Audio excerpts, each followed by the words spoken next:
like a captive. I'm up to you. Used to pay to my mind like standing on rainbows, playing it cool. I haven't felt this in ages, and I've no more patience. So won't you please stay a bit longer? You're making me stronger, making me stronger. Stay a bit longer. You're making me stronger, making me stronger. You need stronger.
Stay a bit longer.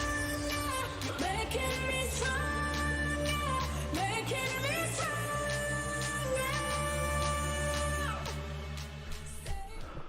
Righty, here we go again. This is take 2. I've now managed to get everything cabled up, so the actual internet connection is stable and working for once, which is very good.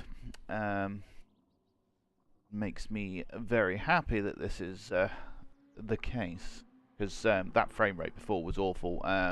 So even though I've got like a 500 megabit per second connection, for some reason the PlayStation over Wi-Fi will only do like around 50. I don't know whether it's something I'm doing wrong or whatever. I don't know. But as it turns out, obviously over a wired connection it still does the 500 megabits per second. So it's a case of I've just wired everything up, and the frame rate's stable, which means I can stream it to my PC, which means I can record over Twitch and on YouTube now, because I've got it on Restream, so it's both on Twitch and YouTube, which is good. You know, hedge your bets, split it both ways as much as you can. So yeah. So as I was saying before, I am now on my wheel. I am getting slightly better with it. I've had some relatively decent times so far. So I'm going to be jumping in, doing some online racing. I think I'll start first by just doing some qualifying, just to get my eye in again.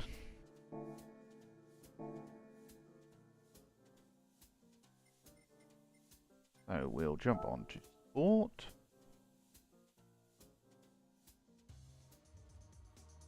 We're going to be doing a bit of daily race C. So qualifying time trial, which is 12 laps of a Fuji, and you have to use medium tyres. I think settings. I'm already on the medium tyres. You can qualify on softs, which gives you a faster time, which is my 1:32.1. I did that on softs, but I always forget to change back to mediums. It means I have to pit. If you start on the mediums, you don't have to pit. You can just do all 12 laps fine. But right, let's get a bit warm and get back used to doing this, because we're not the best around this circuit, to be honest. But I was getting better yesterday. I was getting some better times. I was sort of averaging around the 1:34s, 1:35s on the medium tyres. Obviously, the soft tyres are the faster.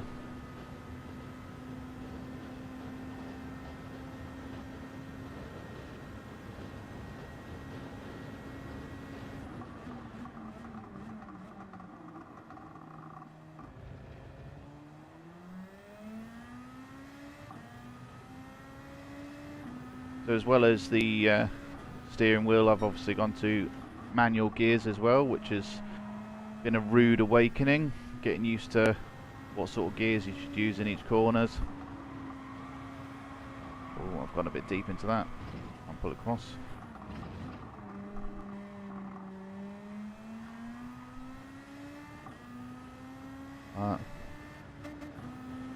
And doing that, revving it out, trying to get as much out of it, but then revving too much.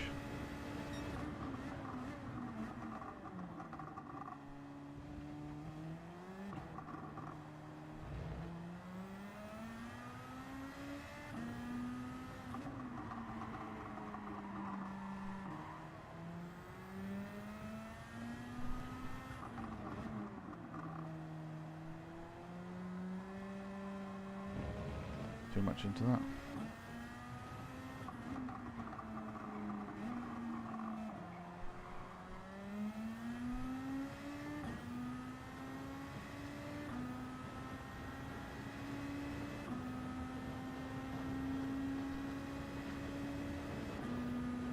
.34, 35, 1:35, not bad. So straight back into roughly where I was yesterday, which is not bad at all, really. Ooh, a bit wide into that.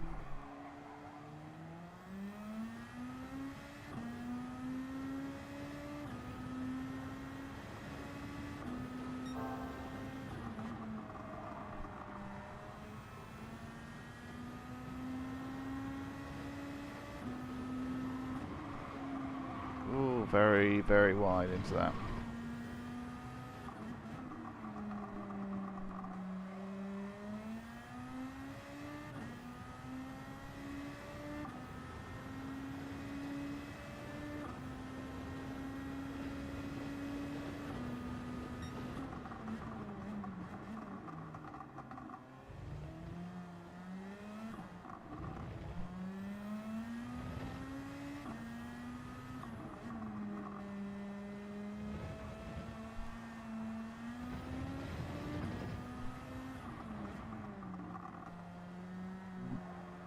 Should stay turned in there, I think.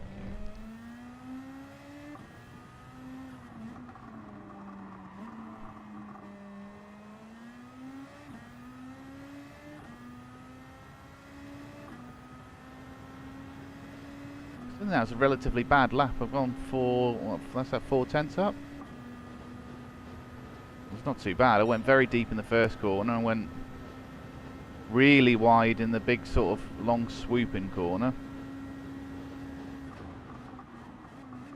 I'm braking too late onto that, obviously.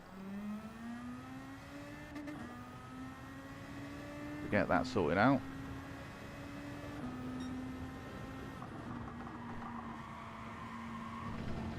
Bit wide through there, but it's not too bad.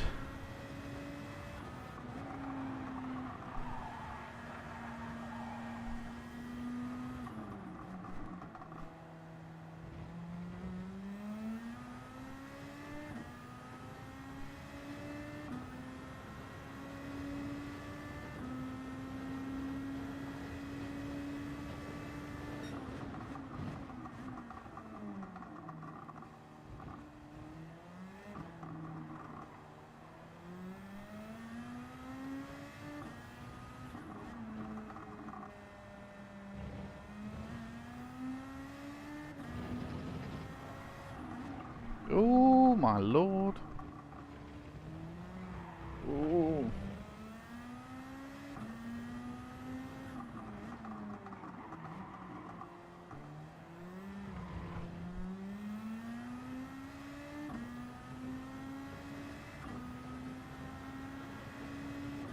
Alright, let's go for consistency. Don't have to be the fastest. Just consistency.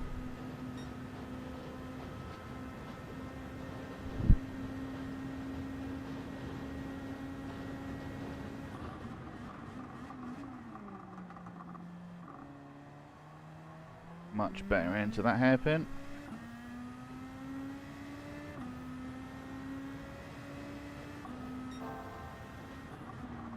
Oh, I've gone really wide here. Yeah.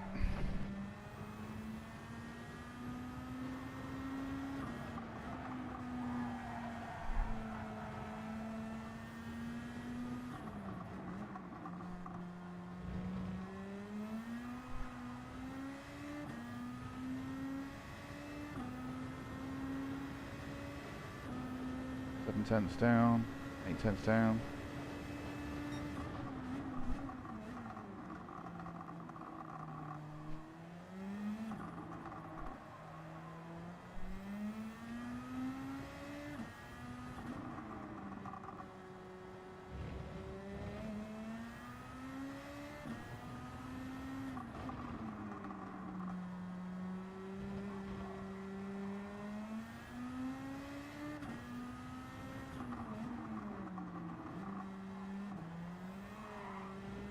Too much of the exit.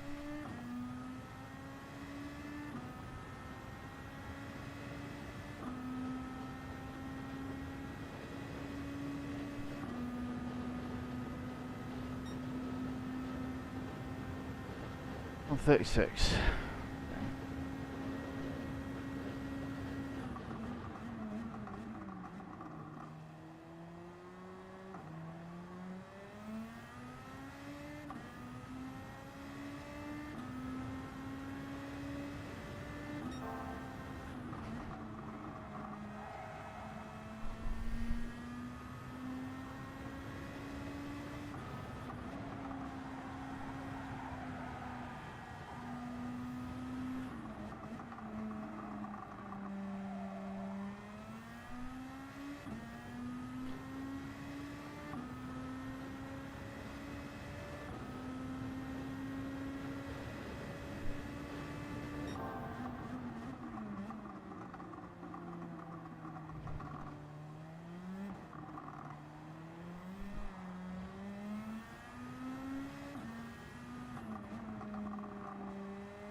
Oh, yeah, way too late there.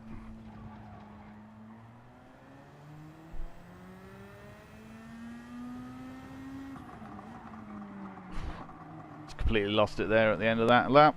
Lovely. Alright, we go again. That'll be 2 seconds down, so yeah, 35 to 37. Not the consistency I wished for.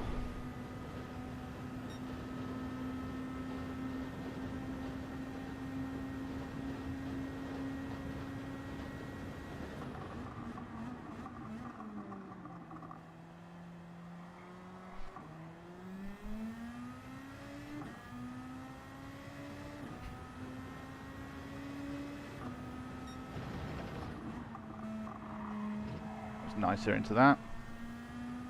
Cut it a bit finer.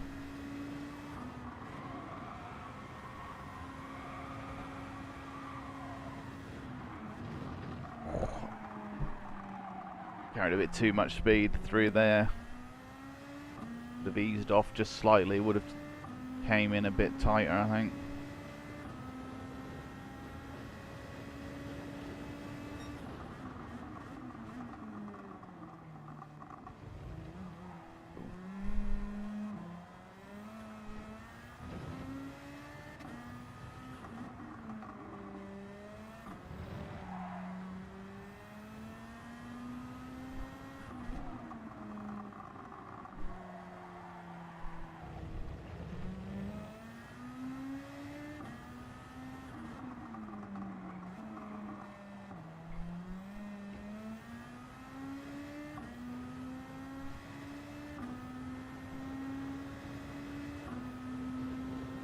Coming in on about par here, I think. 2 tenths down. Better. Better.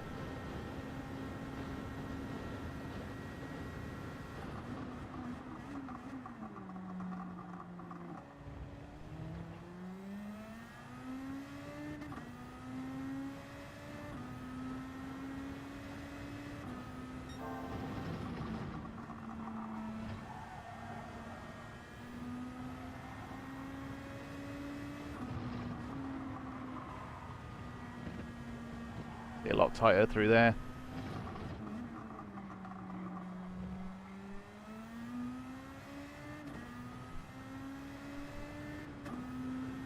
It's the gear.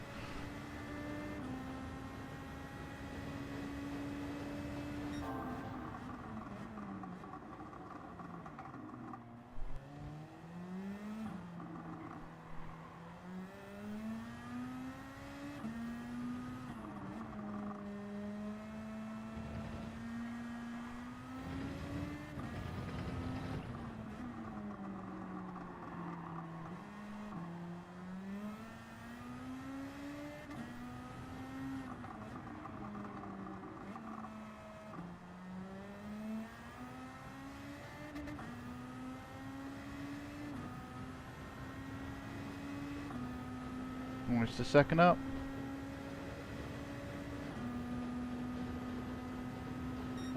34, nice.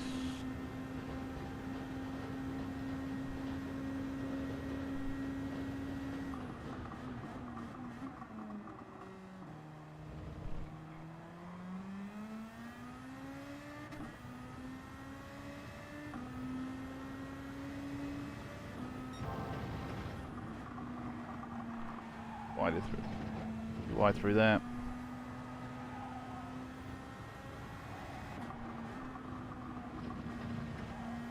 Go back about.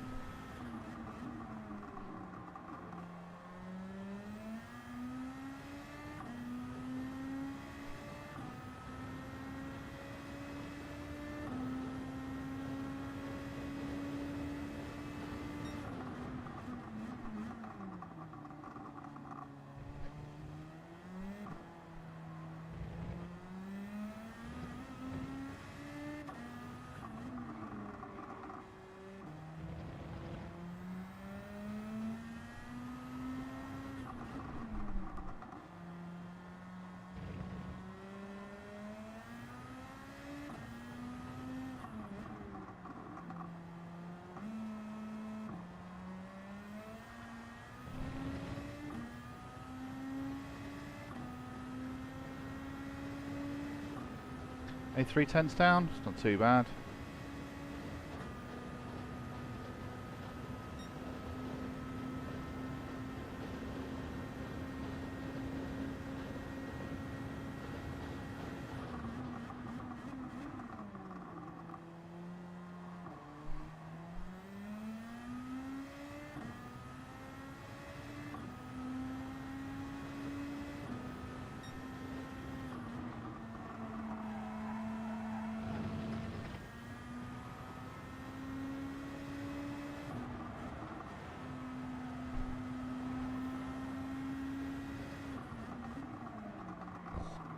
Get on the brakes early enough there.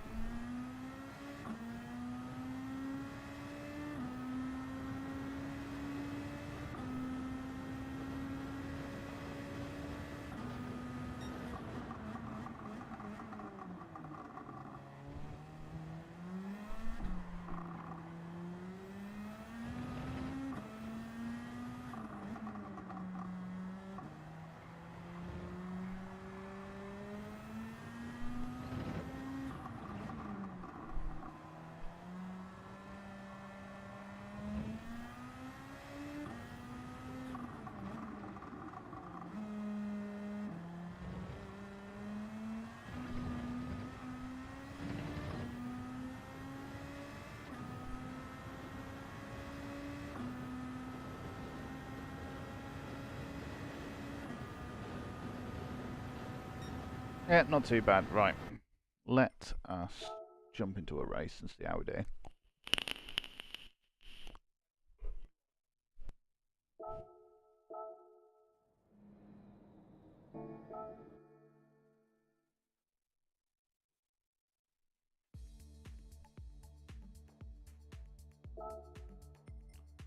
12.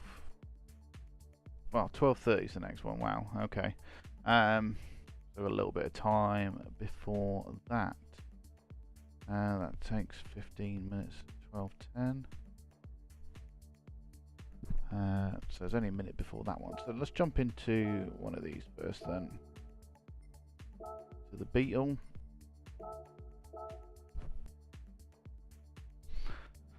So jump into Lagos quickly, and then we'll go into the Fuji one.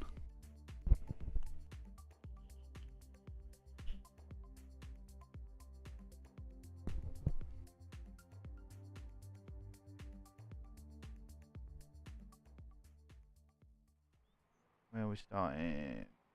Right down the field by the looks of it. 14th. Lovely. Fine, let everybody crash in front of me. And I'll win. Simple. Not like it's going to happen, but would be lovely. Would be lovely.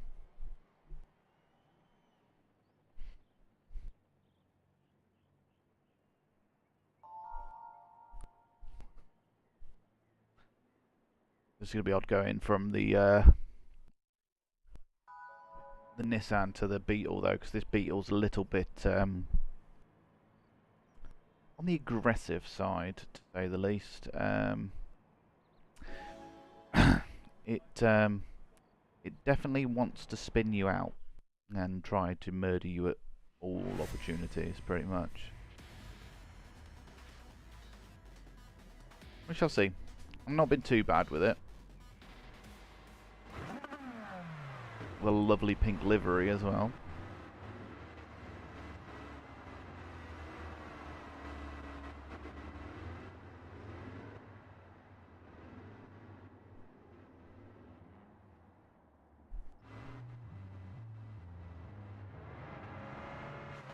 The other good choice is the WRX. I was using it, but I just find that I've got a little bit more control, weirdly, of this one, even though it's a little bit on the naughty side.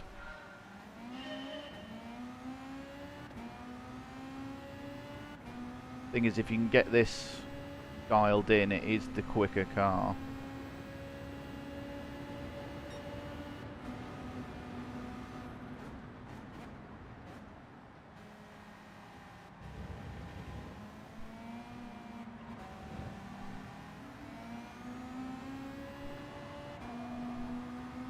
Bit of a slow start from me there.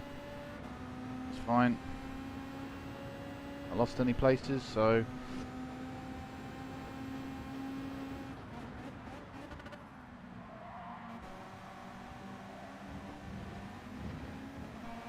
oh, stuck on that curb. Oh, and I got a penalty for it as well.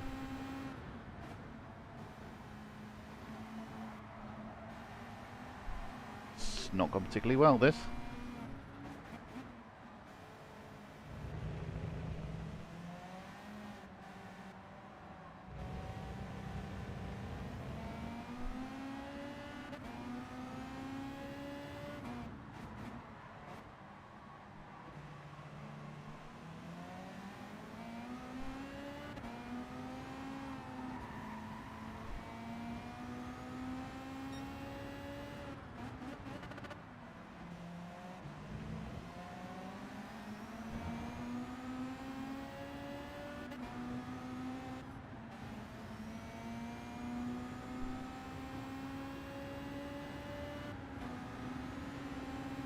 And last place.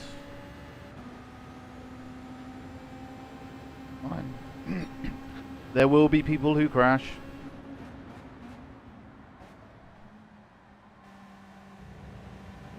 Into Lagos, it always seems to happen. Either that or they pick up penalties by going wide like I did.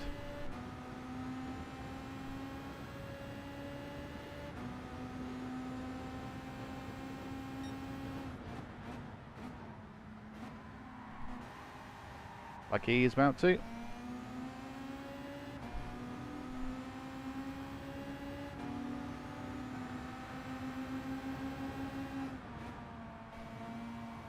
How did he not pick up a penalty?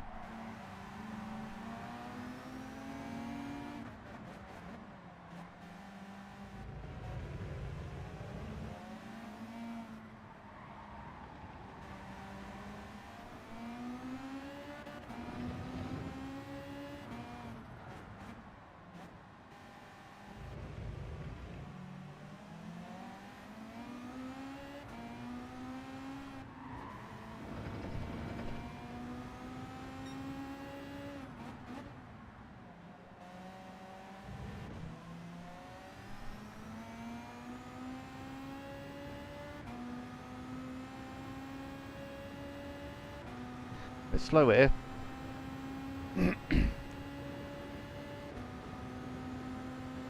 Need to push a bit more. Brake a bit later. This one.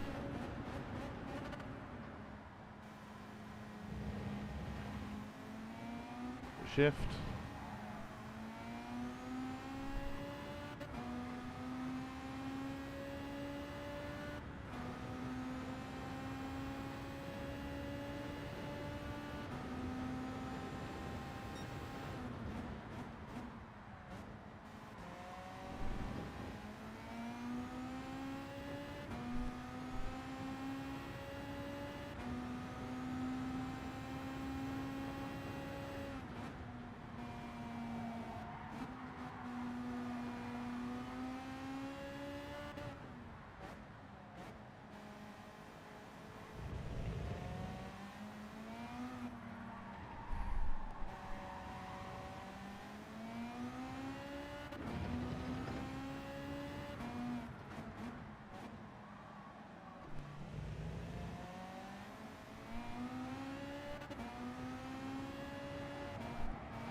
Fucking hell, mate. Watch me get a penalty here. Not him. Oh, he has done.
Oh, it's awful.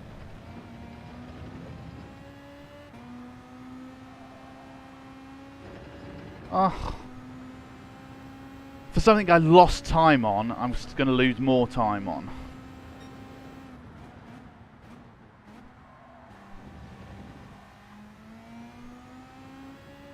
Yeah, I'm not enjoying the Beetle today.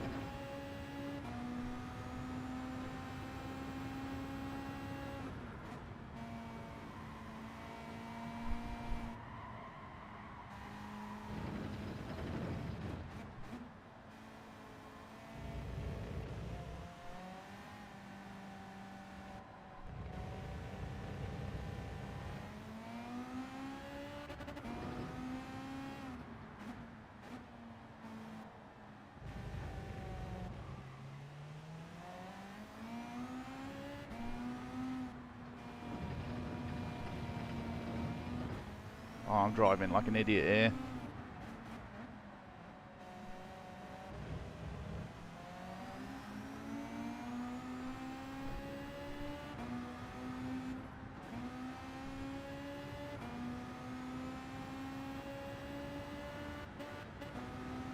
Oh, I bet I'm going to get a penalty for that as well. I think it went too far across the AstroTurf there. Yep. Bloody hell.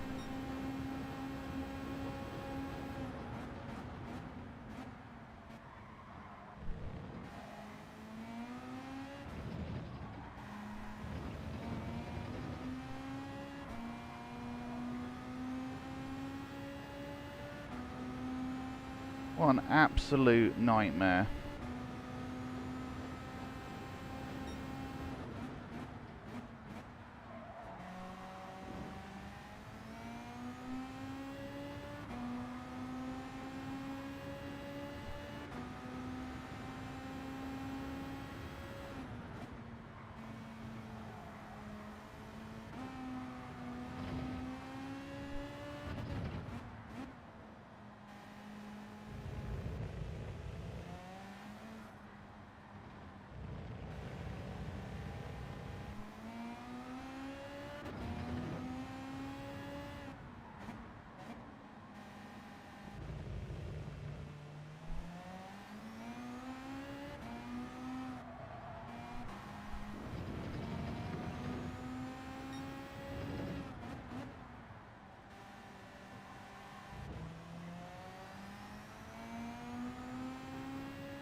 Oh, well, that was pretty much as awful as it can get.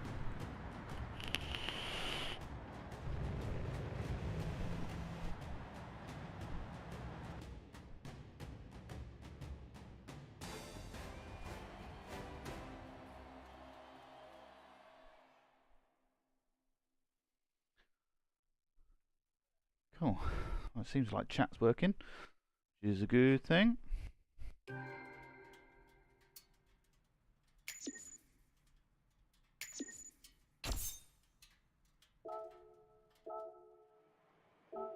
No. Right. Oh my god. I'm going to be in time. Yeah, I'll be in time for this one.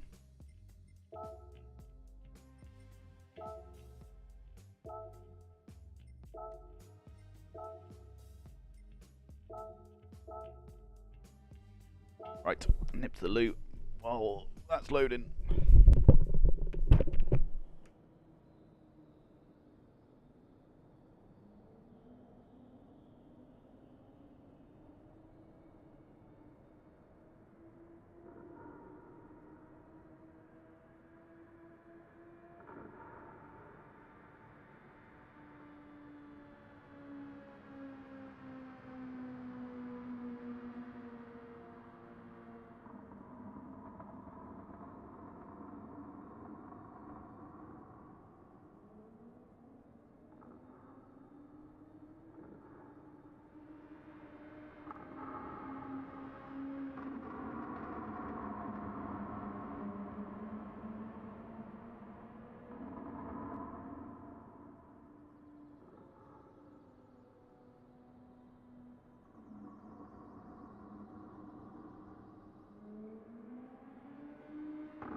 Righty. Let's have a little bit of a drive about first, eh?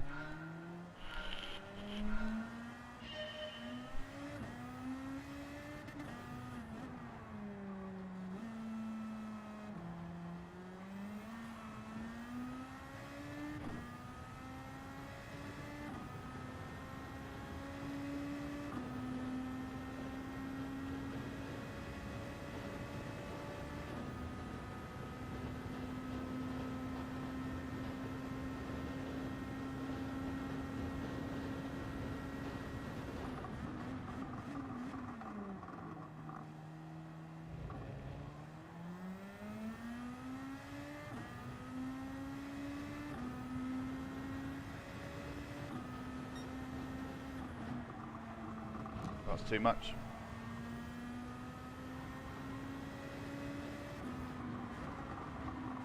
Oh no. Perfection.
Do 5. Average lap time for me, I think.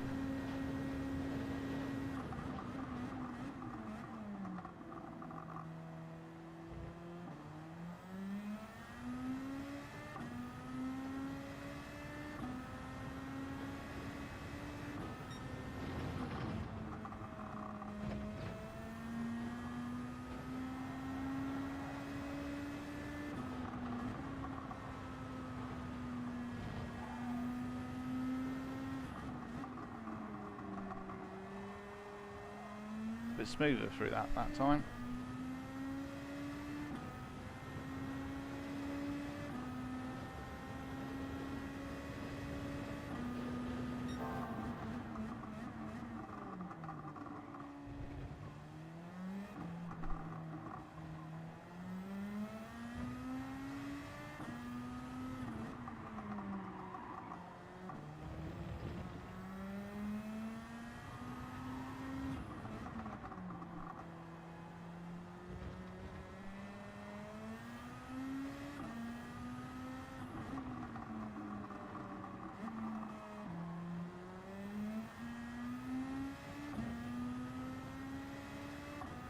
Seven tenths up. 8 tenths up. Much better getaway along this straight. 134.4. Not bad, not bad.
See, I lost out there on my getaway. Really is the difference there, because I had that little bit of oversteer just as I came round that corner.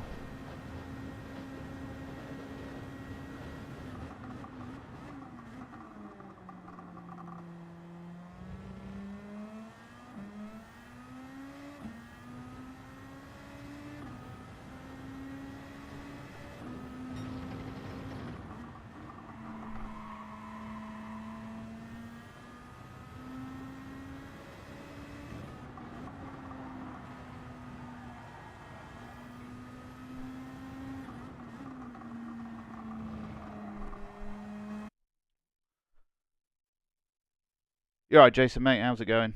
Yeah, I'm not too bad. Slowly getting better. A lot more movable than I was, which is good. I've got another couple of weeks off work.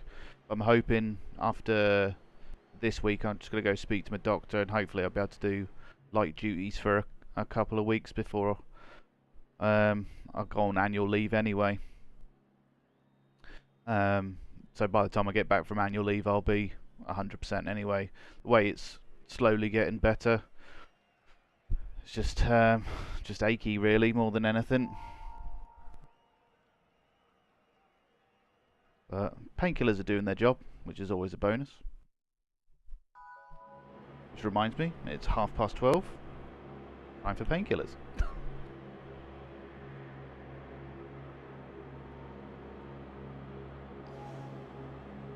Yeah, mate. To be honest, the boredom more than anything is you know, and the frustration of not being at work. Obviously, I'm finding stuff to do, but it's yeah, it's not me. This is the longest I've ever had off. Well, I suppose it's not the longest I had off work. When I obviously got hit by that car, I was off for a couple of months then. But it's the longest time for a non-serious RTC injury that I've had off. You know, it was something at the time that was relatively innocuous, but obviously it's just when it comes to your back, and unfortunately being in the latter half of my 30s now, it doesn't seem to help.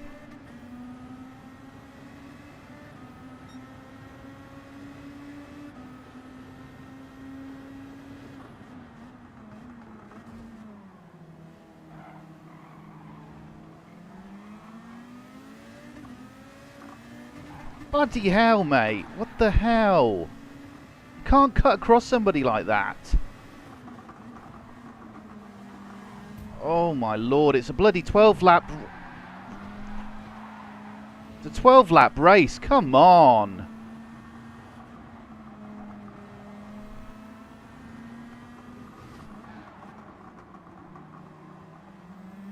That was absolute carnage at the start.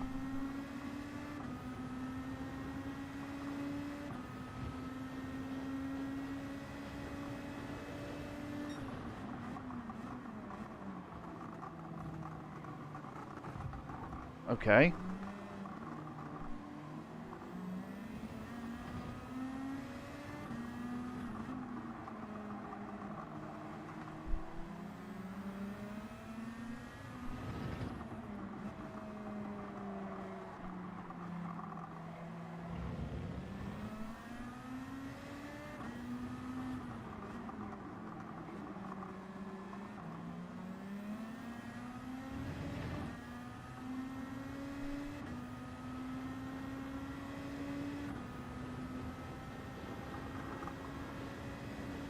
Yeah, I can imagine, mate. So obviously, you've obviously got your ailments that keep you off work, and I can't imagine.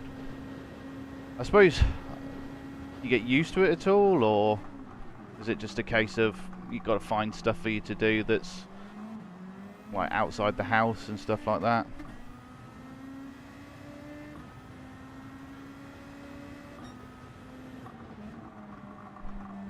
I know you do. I know you do a lot of cycling with the boys, don't you?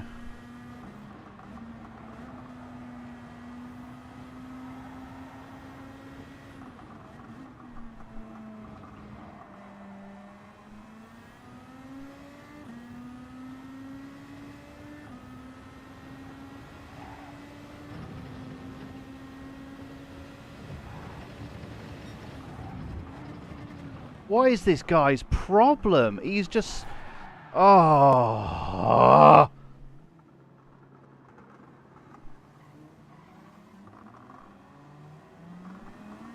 It's the same guy again.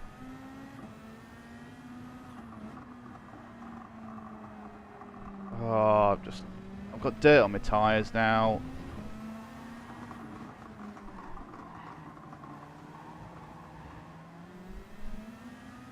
They do get penalised, yeah, but it just doesn't seem to stop people. Like some people, it just seems to, once they've got penalties and they know they're going to lose, they just make it their point to absolutely ruin everybody's race.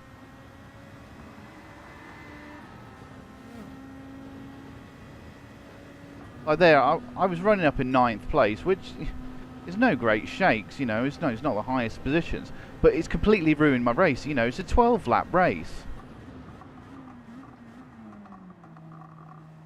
And the thing is, for people like myself who just want to race, it's so annoying. Especially up in the category I'm up in. You know, the categories run from E I think it is, to A+. So obviously A+ is obviously the highest, you know, where all the best in the world sit. A's just slightly below it, but they sort of mix that together. And then obviously below that, B, C, D and E. Well, I'm B rated driver, so you would have thought the level of drivers that are in this group are a lot higher, you know, because it's close enough to be in the top sort of level group. And you know, don't get me wrong, I'm nowhere near a top level driver, but you know, I'm the bottom end of the sort of the B group, because I keep fluttering between B and C. But you would have thought the higher group you are, especially as well as there's a safety rating system, so that's again runs up to S, I think it is. So S being the safest drivers, you know. So I'm a B driver rated, S safety rated. So I drive safe, you know. I don't pick up too many penalties and crash into people and stuff like that.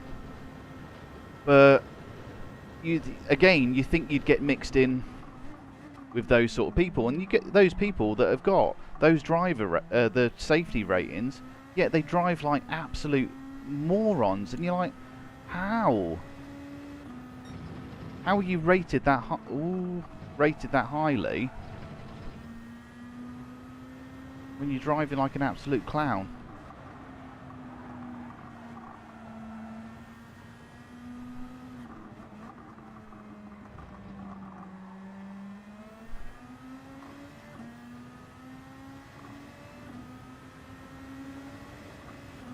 Here is this clown again.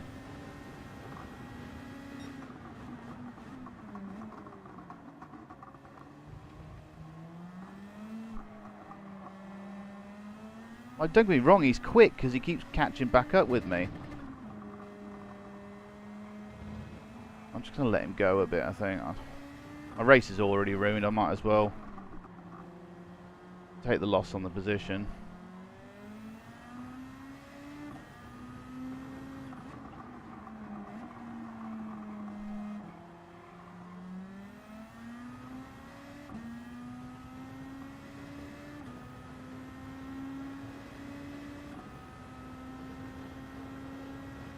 Would have been possibly Gran Turismo Sport, which was the sort of the midline game between Gran Turismo 6 and obviously 7.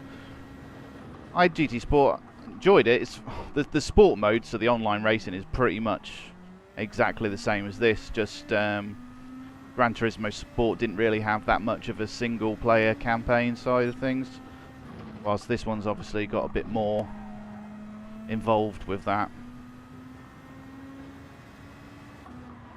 Bit more in depth when it comes to like tuning and stuff like that with this. Ooh, way too much.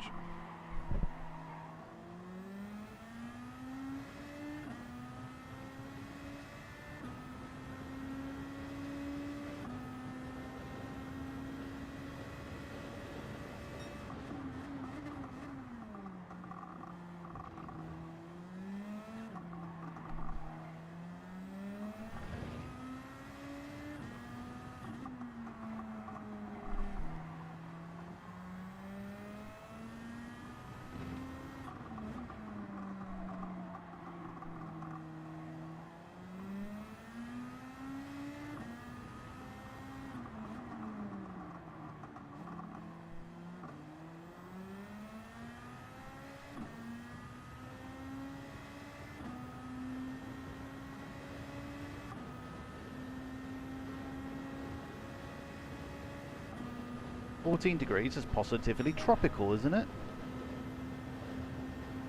Get that barbecue out.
We actually managed to squeeze one out the other day. It was actually really quite a nice day, to be fair. I only got up to probably the same, about sort of 13, 14 degrees, but the sun felt a lot warmer, so oh well, sun's out, get the barbecue out.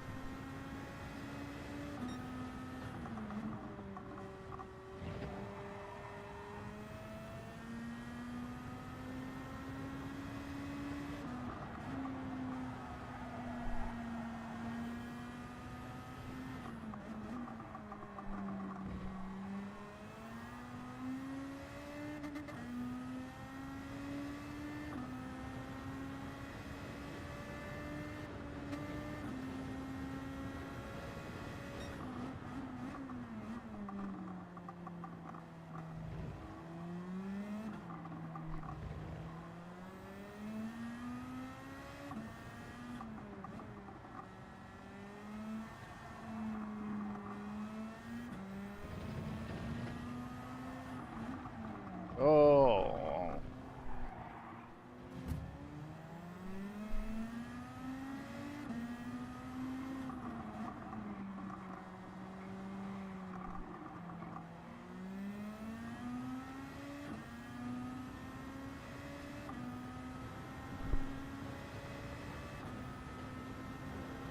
Realised he was that close up behind me.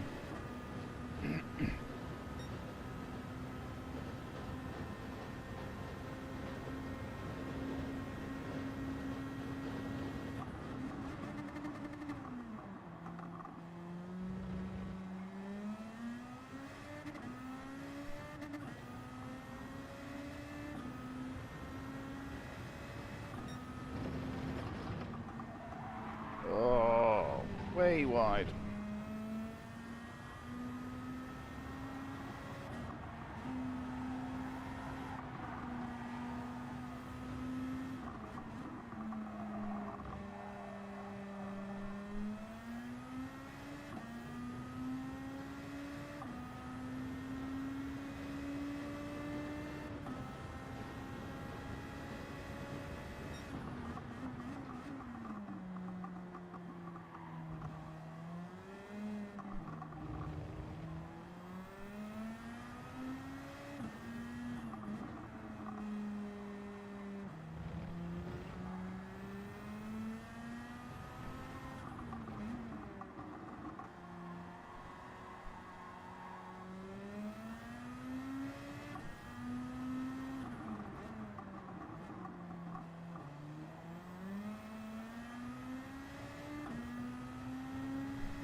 I overtook someone there without actually overtaking somebody, I think.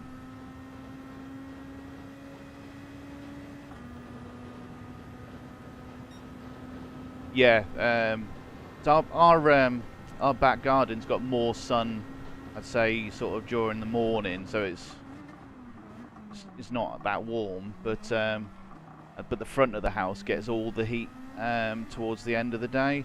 So what we've done, we've just basically created like a nice little garden bit out the front, so we can go sit out there and enjoy at least the hotter part of the sun when it comes to it.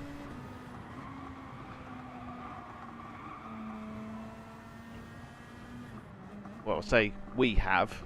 Ali has, because she does gardening, and I really don't.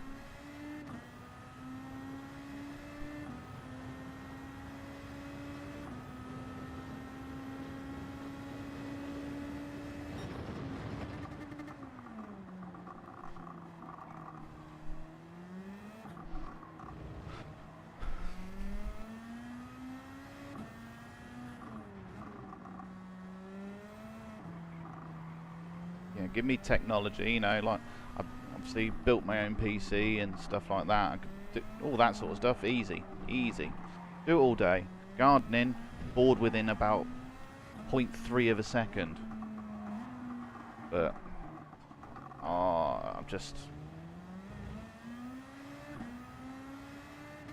at the point where I really just don't care about this race anymore and really want it to be over.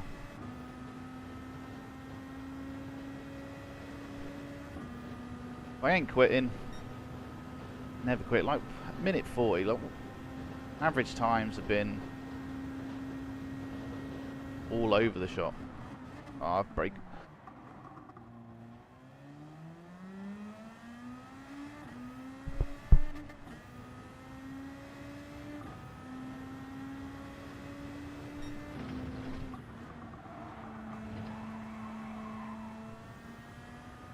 Race has just been absolutely awful from the get-go.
Two more laps.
Oh my word.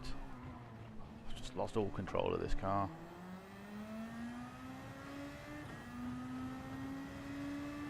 Yeah, it's not that difficult really to the actual building process of it. A lot of PC building is pretty plug and play. It's just knowing what components go with what. So you don't want to be buying a a motherboard for, say you've decided you want a Ryzen 5 processor, you buy a motherboard. Well, not all motherboards actually fit Ryzen 5 processors. Like Intel and AMD motherboards are completely different.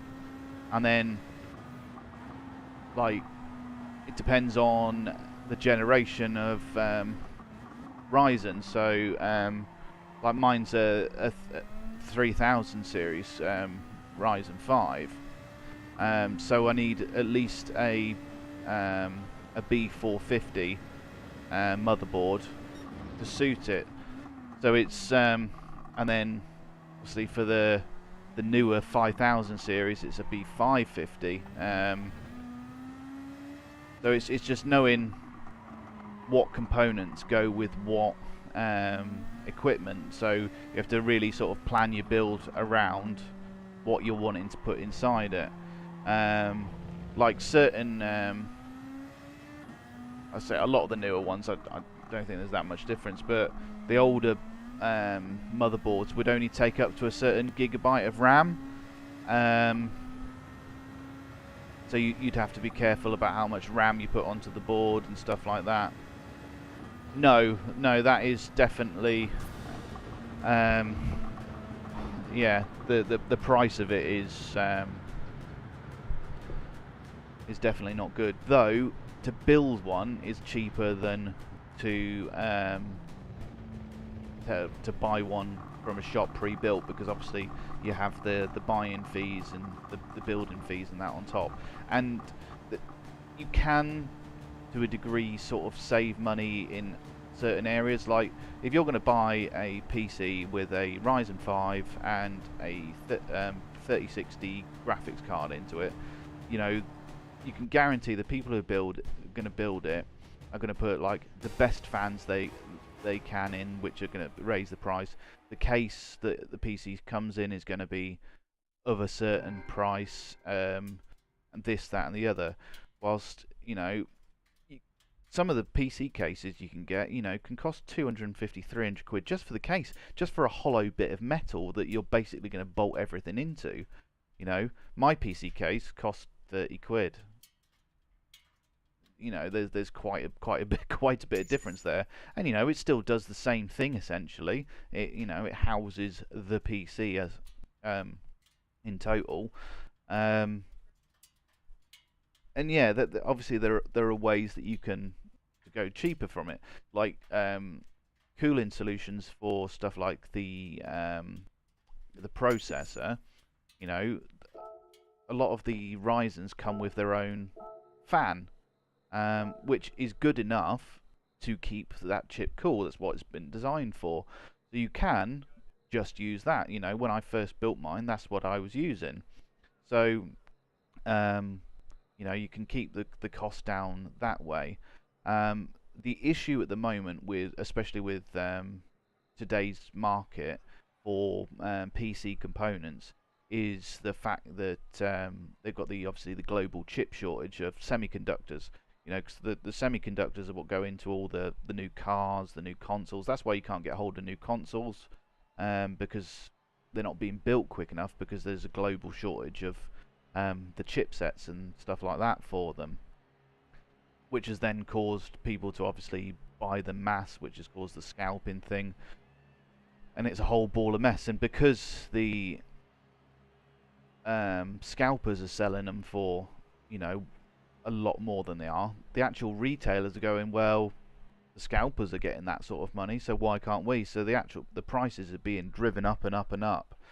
So I'm pretty sure that the 3060 that I've got in mine should have retailed, I think, at about I think it was 390 to £400. Cost me 530. So I paid about 100 quid sort of markup on what I would have done, and that was from a retailer, so that wasn't through like scalping and stuff like that. Did I save that? I saved, yeah. So yeah, so that's the biggest driving force at the moment. I think from next year, from what I was reading, there's supposed to be more lines being built into the factories that build all these semiconductors and stuff like that. So it's supposed to get better as it goes. But you're talking like, especially for like the new consoles, you're talking we're 2 years, nearly 2 years into a console generation, and they're still servicing more the previous generation because the consoles aren't in the hands of the people that want to play the games, so they're not making next-gen only games. So it's actually holding back the industry quite far. So So the Xbox One came out in 2013, and it was 2020 for the new generation. So I would imagine there'll be this generation of like the Xboxes will last a lot longer because it's taken time to get them into the hands. So was it 2016, 2017 when the Series X came out, the midlife update? So that'll again probably push further on, and same with everything. I would imagine. So I'm pretty sure the 30 series cards have been out a year and a half, nearly 2 years now as well. So I'd have imagined 2 years into it, they probably would have been looking at doing the super versions of it. So like you had the 1660 Super, the 20 odd Supers. So I thought that they'd probably be looking at doing a midlife refresh for the graphics cards, but because you just can't make them at the moment, it's just absolutely ridiculous. By the time the next gen consoles come out, this gen will start being released. It's ridiculous, and the technology's being held back because if you look at a game that came out on the Xbox One when it first came out, compared to what they managed to push out of that technology by the end of it, and that was being driven by the fact that those consoles were being bought, so the people who were making them, they got used to the technology and it got better and better. Well, this gen, because they're still having to think about previous gen, they're not giving the full attention. When you're talking about, you've got the Xbox One version and the Xbox XS version. The XS version is just slightly nicer graphics packs, which is just patchwork rather than actually using the new engines of the games to produce something really good. I'd imagine, especially now Unreal Engine 5 has been officially released, things will start moving on with that a little bit. I'd hope so. If you looked at the tech demo for the Matrix tech demo that they did for Unreal Engine 5, like, that looked absolutely incredible. And if Unreal Engine 5 is going to be able to do that, then gives hope for when this generation's games actually start coming out, because they're really going to start sort of pushing the boundaries of what a console can do. When you're talking about obviously PCs, especially like ridiculously high-end PCs, what they can push out it's insane.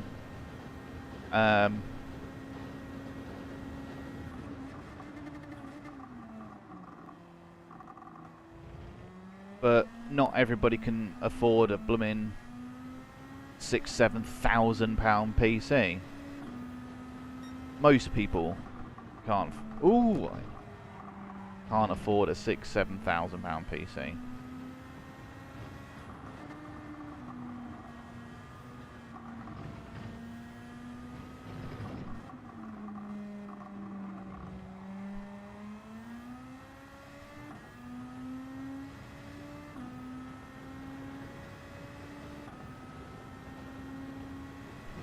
I'm very lucky with the PC that I got, but I bought it bit by bit and slowly through over a few months, and sort of built it slow time as such.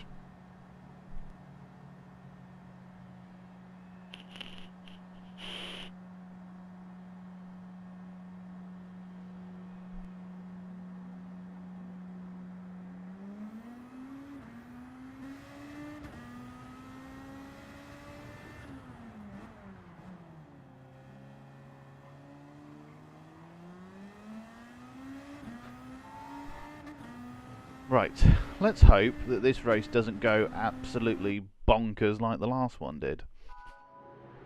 I'm starting 7th, so it's not too bad.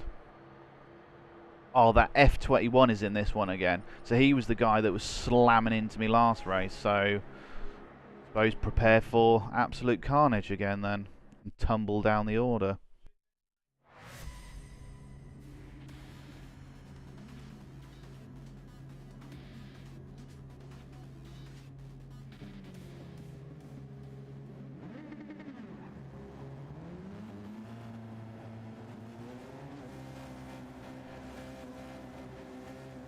Right, a lot more concentration on this one. By the end of that last one, I was just didn't care.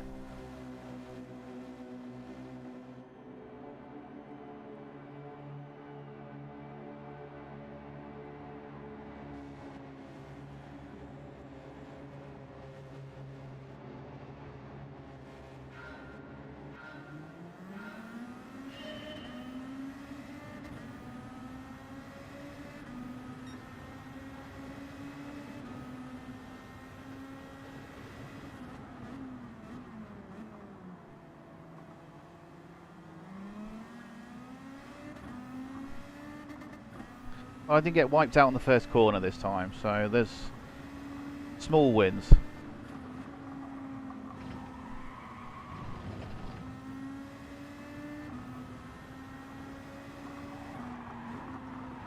However, I've gone excessively wide through there. Managed to pull it back though.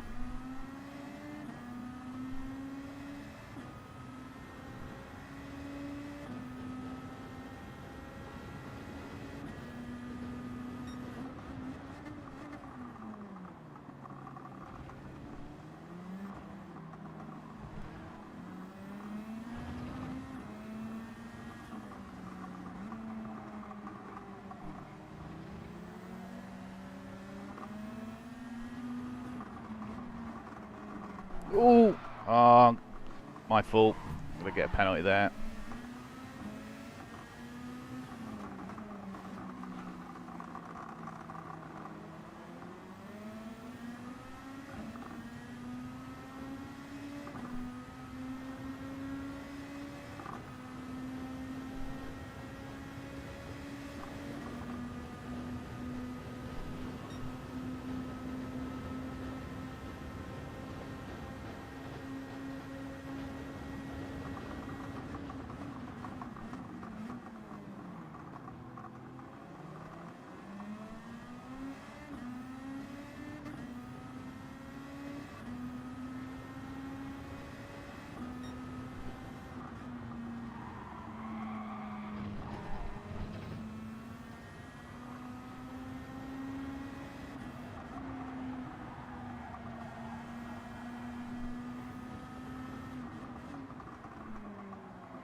Oh my lord.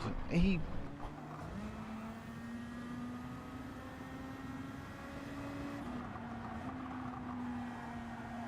What did I get a penalty there for? He crashed into the back of me. What? So I get a 4-second penalty for him crashing into the back of me. Oh, the penalty system in this game sometimes is just absolute boat.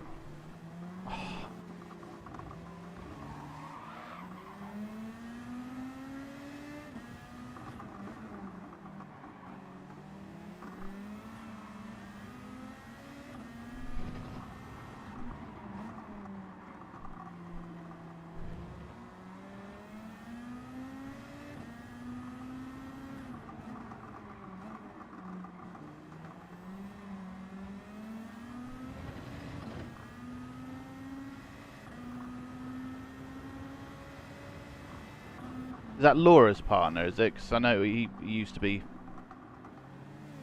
into his PC stuff.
But that is the beauty of PCs to a degree. Is obviously you can upgrade them, you know, over time and stuff like that. There will be points, unfortunately, where the technology's moved on that far that you have to do a bit of a bigger upgrade than you would want to. But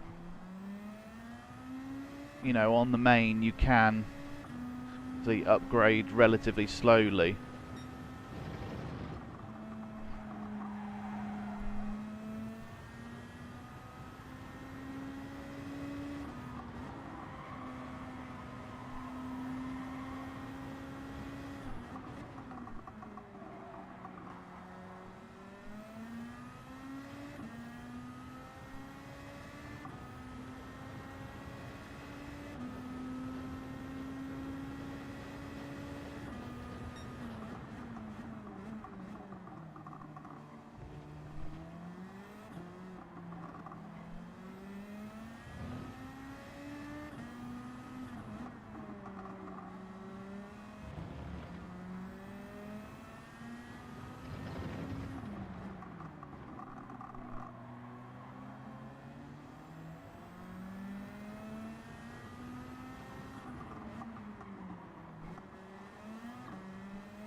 That F21 again.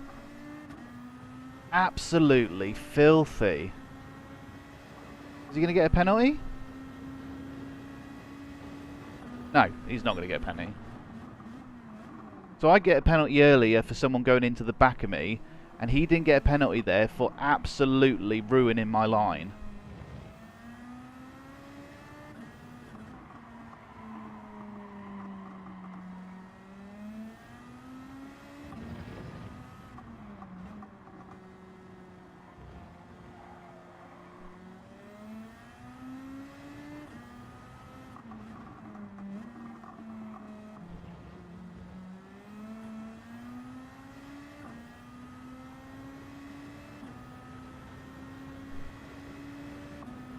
Yeah, this is online play, so that is literally the same guy as the last race, slamming into me. Right, it's just ridiculous.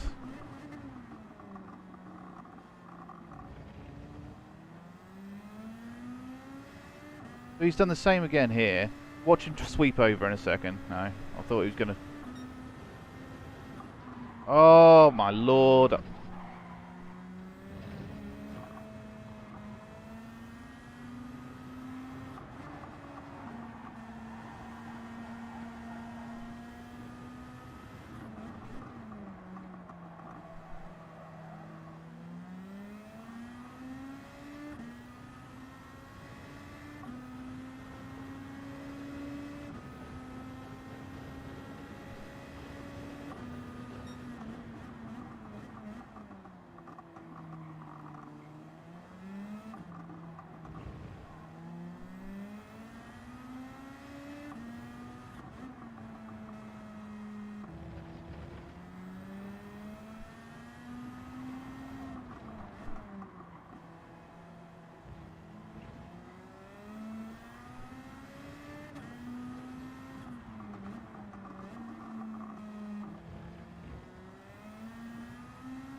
Yeah, to be fair, it's not usually as bad as this is.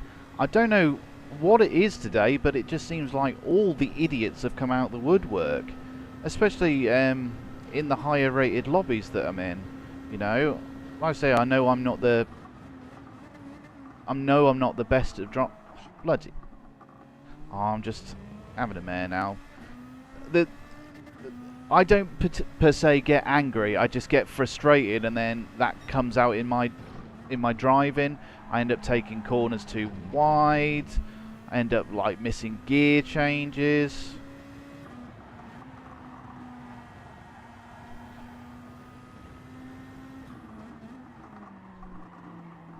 I mean, I should just focus because I'm quicker than he is, because I've caught up to him twice already, but because I'm getting pissed off when he's doing stupid stuff.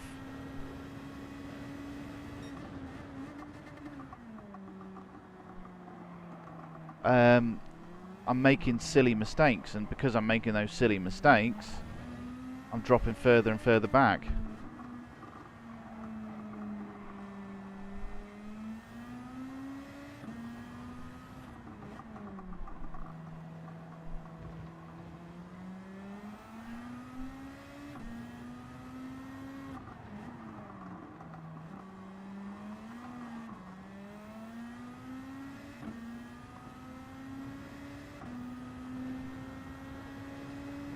Yeah, well, I was automatic until I picked this wheel up. But I'm determined to learn manual gears, because everyone says manual gears are quicker when you can get them right. But I just end up locking up.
Yeah, I remember like the old Tokka touring car games. So yeah, I used to love them as well. I'm sure I had them on the PlayStation or PlayStation 2, whichever one it was.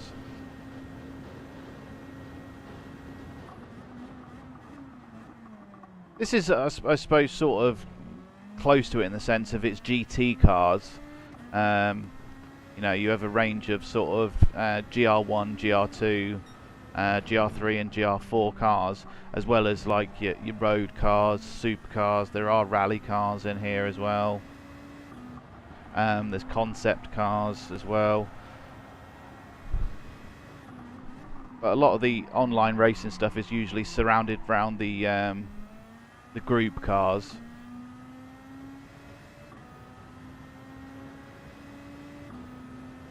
Which is what I like to race the sort of the group cars. Looking at possibly getting into iRacing, because that's the sort of the really serious online racing side of things. But it's like a monthly subscription fee for it, and you have to buy certain tracks and certain cars and stuff like that. So it ends up being extremely expensive, and I want to make sure that I really enjoy.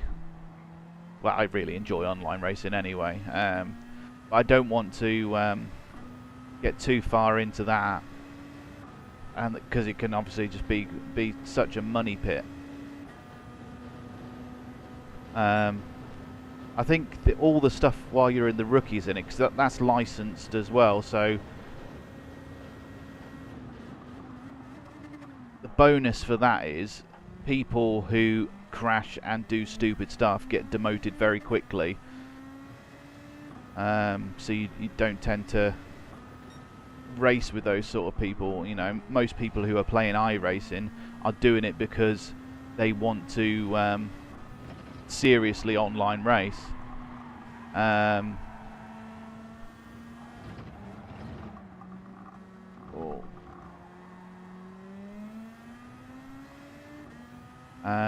Which is, I suppose, a better way of doing it, because you have to pay for it monthly. I suppose the people who actually are serious about it and want to play it don't crash into people for stupid reasons as, oh, he went past me, I must crash into him.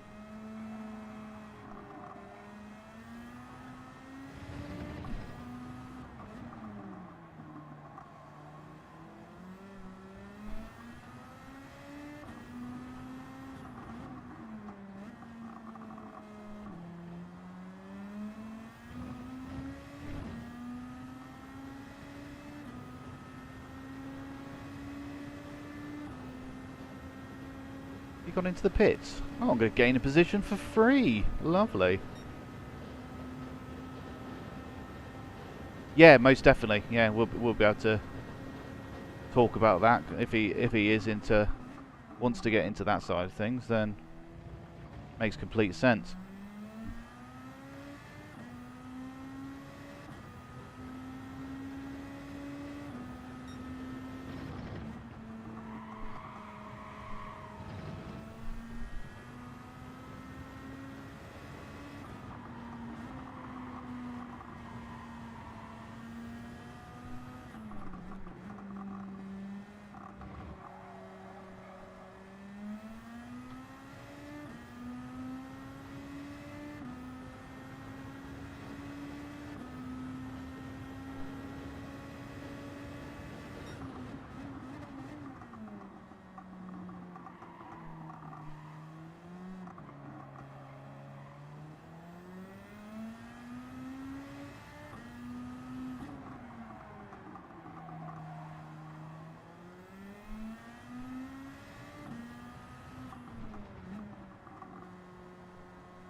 Oh, lost 6 places there.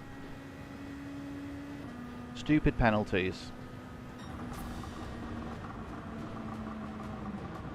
So yeah, in iRacing, the penalty system is a lot more consistent. So in terms of like just slight wheel-to-wheel racing, it doesn't look at for like um, for crashes and stuff like that. But it deals with the fact that if you're going to crash into somebody, it affects both people, whether you're being crashed into or you're the person crashing into them. So you get you get certain amount of points per race. I think say 17 points in a race. Well, crashing into somebody gives you 4 points essentially, but it gives you and the person you crash into 4 points. So the incentive is there to not crash into each other because you're both going to end up sort of coming off badly. So that also then goes to the person being crashed into, is you've got to what's it called?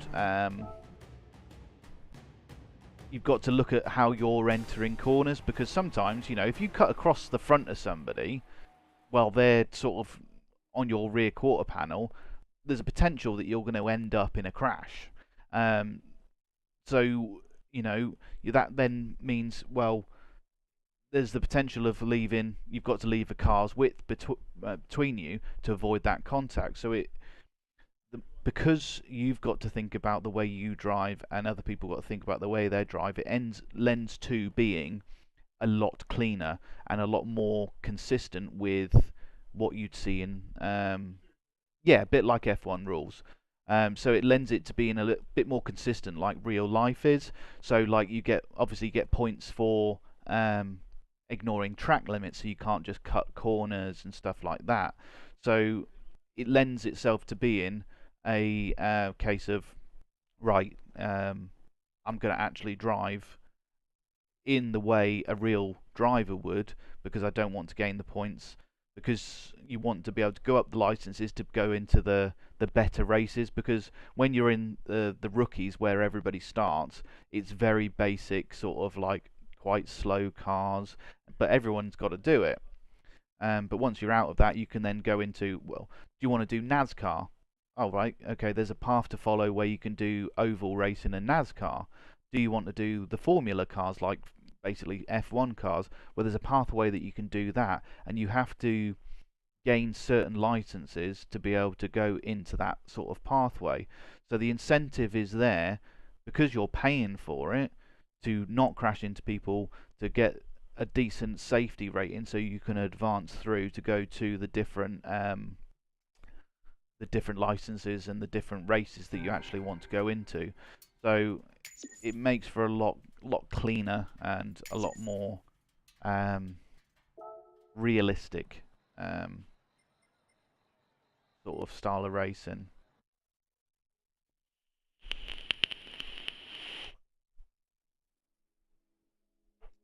Yeah, so that's why I'll be looking at getting into that. But the online racing in this is really good fun. It's, you know, it's obviously a little bit more arcadey. I think iRacing is, you know, there's a lot more gone into the physics side of things when it comes to like the track evolves as it goes through the race. So obviously the more at the start of the race there'll be no like marbles on the side of the track. As the race develops and your tyres wear, marbles are generated. So if you obviously go into the marbles, all the discarded rubber, then, you know, your car's gonna not handle as well because it's gonna have dirty tyres and stuff like that. This does it to an extent, but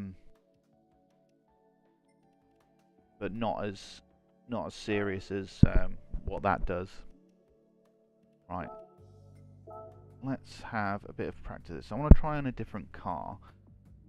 Right. Let's try the 911. I'm just going to do some qualifying in it first, get used to the car.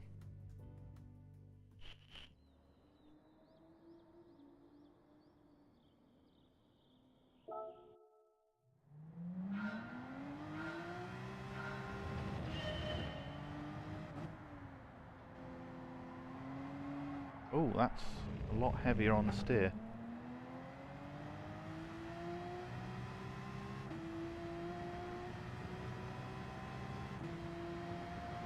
lot heavier steering than the Beetle was.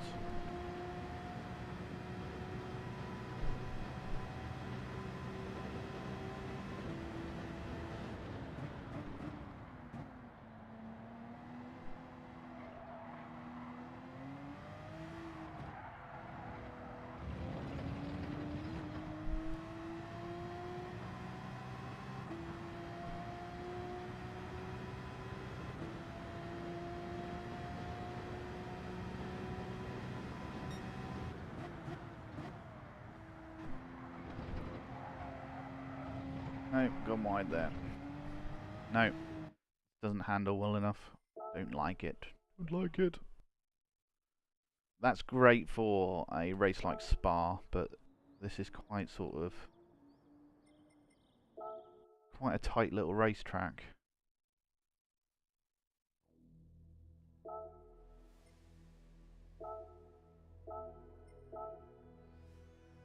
The other one is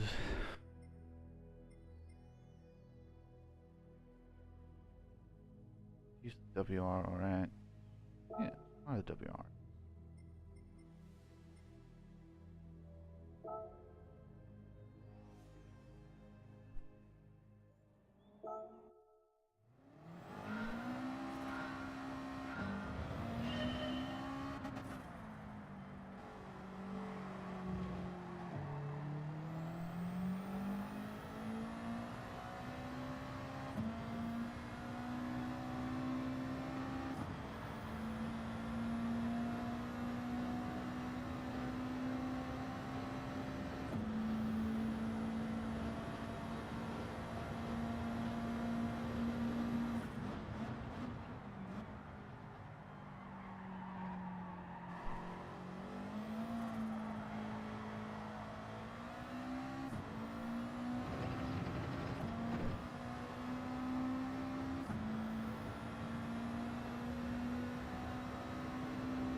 Not too bad.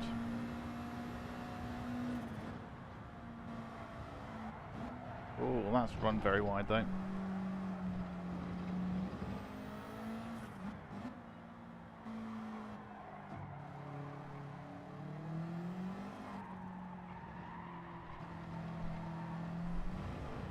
Ooh.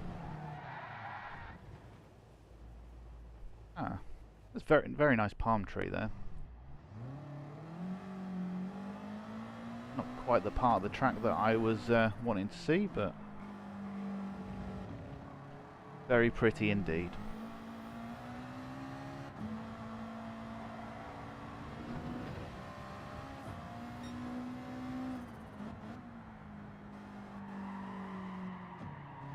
Oh, man. Just nothing is as good as the Beetle. Right, let's get some practice in the Beetle again.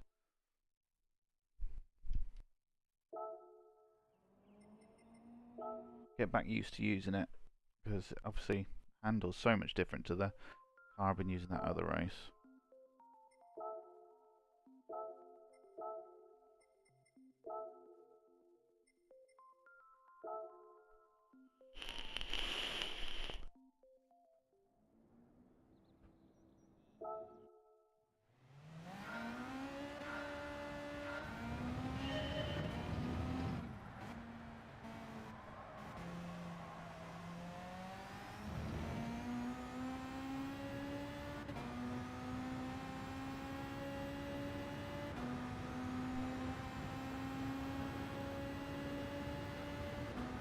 My best is a 134, so I want to be getting it somewhere in that region.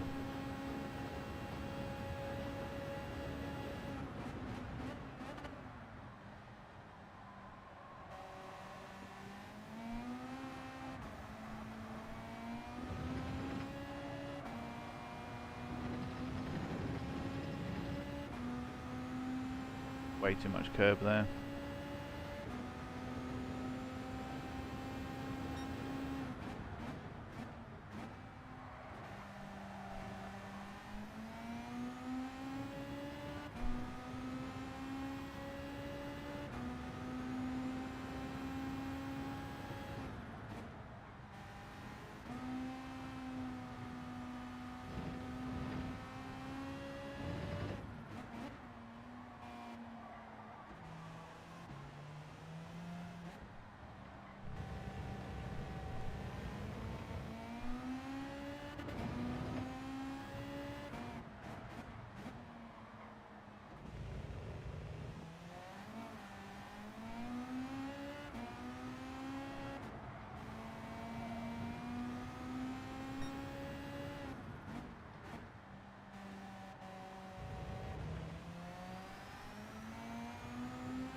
1:35. Close.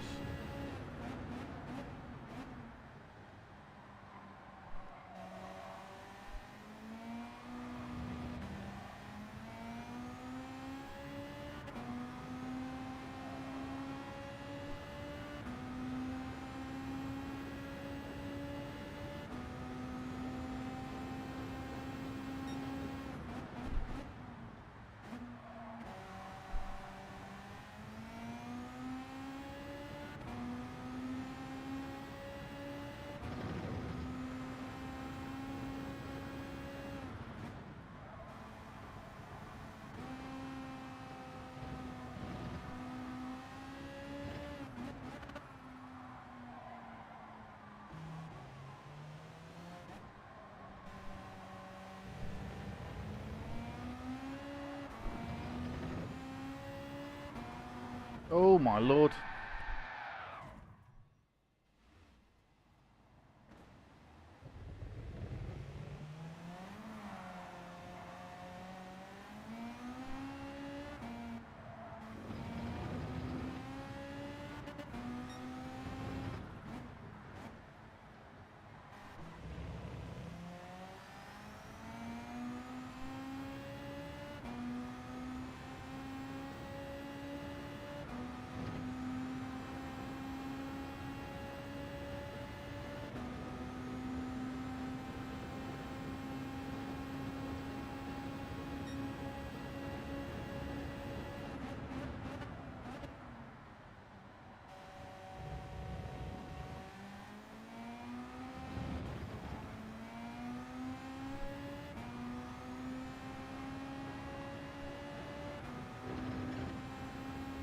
I'm going to be a little bit up here.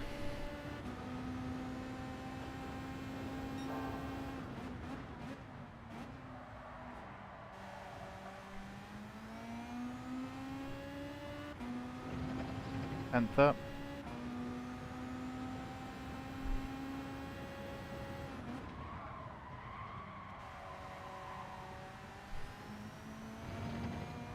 That was a slower line. Oh, that's awful.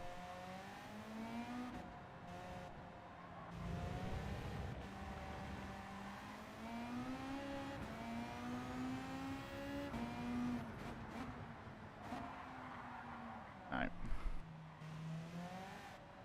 I'm getting a little bit knackered here, to be honest. I think what I'm going to do is I'll leave it there, jump off for a bit, have a bit of food, refresh myself, and then come back on in a bit. Thanks very much, Jason, for jumping in and chatting with me. Have fun playing Apex, and I'll speak to you all later. Where's the end?